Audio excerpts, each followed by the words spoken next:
Hi ಎಲ್ಲರಿಗೂ ನಮಸ್ಕಾರ. Welcome back to my channel. ನಾನಿವತ್ತು ಮದ್ದೂರು ವಡೆ ರೆಸಿಪಿನ ಶೇರ್ ಮಾಡ್ತಾ ಇದ್ದೀನಿ. ಅದಕ್ಕೂ ಮುಂಚೆ ನೀವಿನ್ನೂ ನನ್ನ ಚಾನಲ್ಗೆ ಸಬ್ಸ್ಕ್ರೈಬ್ ಆಗಿಲ್ಲ ಅಂದರೆ ದಯವಿಟ್ಟು ಸಬ್ಸ್ಕ್ರೈಬ್ ಮಾಡ್ಕೊಳ್ಳಿ. ಹಾಗೆ ಲಾಸ್ಟಲ್ಲಿ ವಿಡಿಯೋಗೆ ಲೈಕ್ ಕೊಡೋದು ಮರಿಬೇಡಿ. ಬನ್ನಿ ಮದ್ದೂರು ವಡೆಗೆ ಏನೇನು ಬೇಕು ನೋಡ್ಕೊಂಡು ಬರೋಣ. ವಡೆನ ಕರಿಯೋದಕ್ಕೆ ಎಣ್ಣೆನ ತೊಗೊಂಡಿದ್ದೀನಿ. ಹಾಗೆ 5 ಈರುಳ್ಳಿನ ಬಿಡಿಸಿ ಸಣ್ಣದಾಗಿ ಹೆಚ್ಚಿಟ್ಕೊಂಡಿದ್ದೀನಿ. 1 ಕಪ್ ಅಕ್ಕಿ ಹಿಟ್ಟು, 1 ಕಪ್ ಮೈದಾ, 1 ಕಪ್ ರವೆ. ನಾನು 3 ಸಮ ತೊಗೊಂಡಿದ್ದೀನಿ.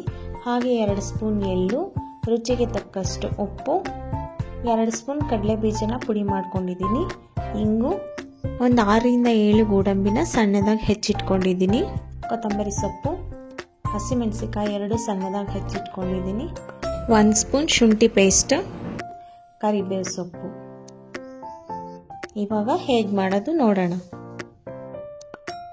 ಮೊದಲು ಒಂದು ಪಾತ್ರೆಗೆ ಹೆಚ್ಚಿಟ್ಕೊಂಡಿರೋ ಈರುಳ್ಳಿನ ಹಾಕಿ ಅದೆಲ್ಲ ಎಳೆ ಎಳೆಯಾಗಿ ಬಿಡಿಸ್ಕೊಳ್ಳೋ ಥರ ಚೆನ್ನಾಗಿ ಮಿಕ್ಸ್ ಮಾಡ್ಕೋಬೇಕು.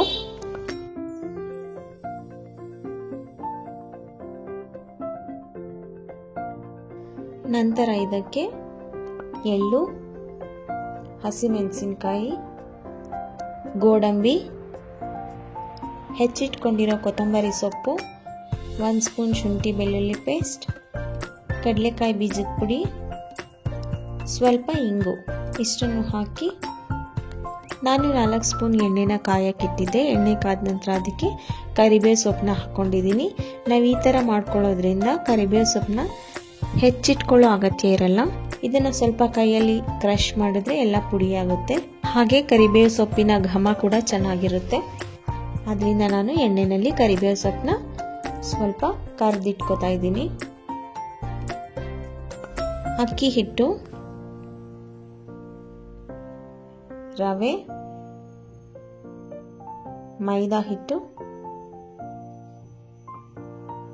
ಎಣ್ಣೆನಲ್ಲಿ ಕರೆದಿಟ್ಕೊಂಡಿರೋ ಕರಿಬೇವು ಸೊಪ್ಪು. ಕರಿಬೇವು ಸೊಪ್ಪನ್ನ ಸ್ವಲ್ಪ ಪುಡಿ ಮಾಡ್ಕೋತಾ ಇದ್ದೀನಿ. ನಂತರ ಇದಕ್ಕೆ ರುಚಿಗೆ ತಕ್ಕಷ್ಟು ಉಪ್ಪನ್ನು ಹಾಕಿ ಎಲ್ಲವನ್ನು ಚೆನ್ನಾಗಿ ಮಿಕ್ಸ್ ಮಾಡ್ಕೋಬೇಕು.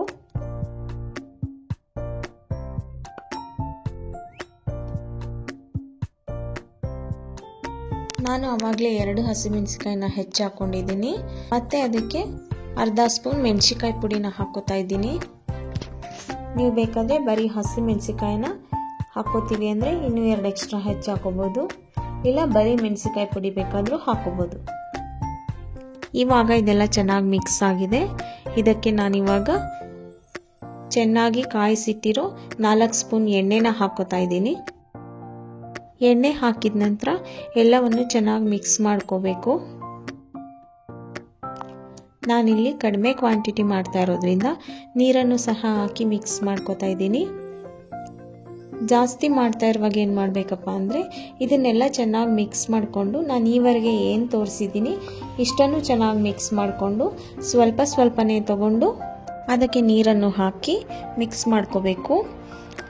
ಇಲ್ಲ ನೀವೆಲ್ಲನೂ ಒಟ್ಟಿಗೆ ಮಿಕ್ಸ್ ಮಾಡಿಕೊಂಡ್ರೆ ಏನಾಗುತ್ತೆ ಅಂದರೆ ನೀವು ವಡೆನ ಮಾಡಿದಾಗ ನಾವು ಏನು ಹಾಕಿರ್ತೀವಿ ರವೆ ಅದು ಕಾಣಿಸಲ್ಲ, ನೆಂದೋಗ್ಬಿಟ್ಟಿರುತ್ತೆ.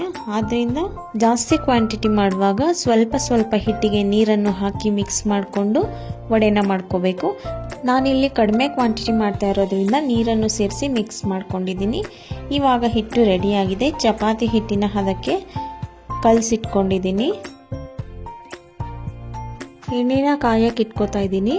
ಎಣ್ಣೆ ಕಾಯೋದ್ರೊಳಗಡೆ ವಡೆಗಳನ್ನ ತಟ್ಟಿ ರೆಡಿ ಮಾಡ್ಕೋತೀನಿ. ನಾನಿವಾಗ ಉಂಡೆಗಳನ್ನ ಮಾಡ್ಕೋತಾ ಇದ್ದೀನಿ. ಒಂದು ದೊಡ್ಡ ನಿಂಬೆ ಹಣ್ಣಿನ ಗಾತ್ರ ಉಂಡೆಗಳನ್ನ ಮಾಡ್ಕೋತಾ ಇದ್ದೀನಿ. ಎಣ್ಣೆ ಪ್ಯಾಕೆಟ್ದು ಕವರ್ನ ಕಟ್ ಮಾಡಿ ಇಟ್ಕೊಂಡಿದ್ದೀನಿ. ಅದರ ಮೇಲೆ ಉಂಡೆನ ಇಟ್ಟು ಕೈಯಲ್ಲೇ ತಟ್ಕೋತಾ ಇದ್ದೀನಿ. ಈ ಥರ ಬೇಕಾದರೆ ತಟ್ಕೋಬೋದು, ಇಲ್ಲ ಚಪಾತಿ ಪ್ರೆಸ್ನಲ್ಲಿ ಬೇಕಾದರೆ ಪ್ರೆಸ್ ಮಾಡ್ಕೋಬೋದು. ಆದರೆ ಜಾಸ್ತಿ ಪ್ರೆಸ್ ಮಾಡಬಾರ್ದು, ಸ್ವಲ್ಪ ಲೈಟಾಗಿ ಪ್ರೆಸ್ ಮಾಡ್ಕೋಬೇಕು. ಮದ್ದೂರು ವಡೆ ಮಂದ ಇದ್ರೇ ಚೆನ್ನಾಗಿರುತ್ತೆ.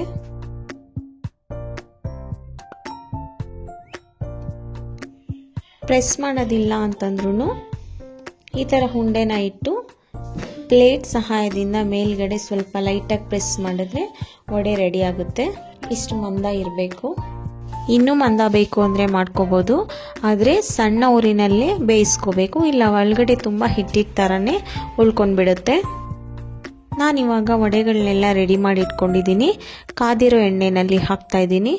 ಇದನ್ನು ಸ್ಟಾರ್ಟಿಂಗ್ 1-2 ನಿಮಿಷ ಜಾಸ್ತಿ ಉರಿನಲ್ಲಿ ಬೇಯಿಸ್ಕೊಂಡು ನಂತರ ಕಡಿಮೆ ಉರಿನಲ್ಲಿ ಬೇಯಿಸ್ಕೋಬೇಕು. ಯಾಕೆ ಅಂದರೆ ಮಂದವಾಗಿ ಮಾಡಿರೋದ್ರಿಂದ ಒಳಗಡೆ ಹಿಟ್ಟಿಟ್ಟು ಉಳ್ಕೊಂಡ್ಬಿಡುತ್ತೆ. ಆದ್ರಿಂದ ಸಣ್ಣ ಉರಿನಲ್ಲೇ ಬೇಯಿಸ್ಕೋಬೇಕು.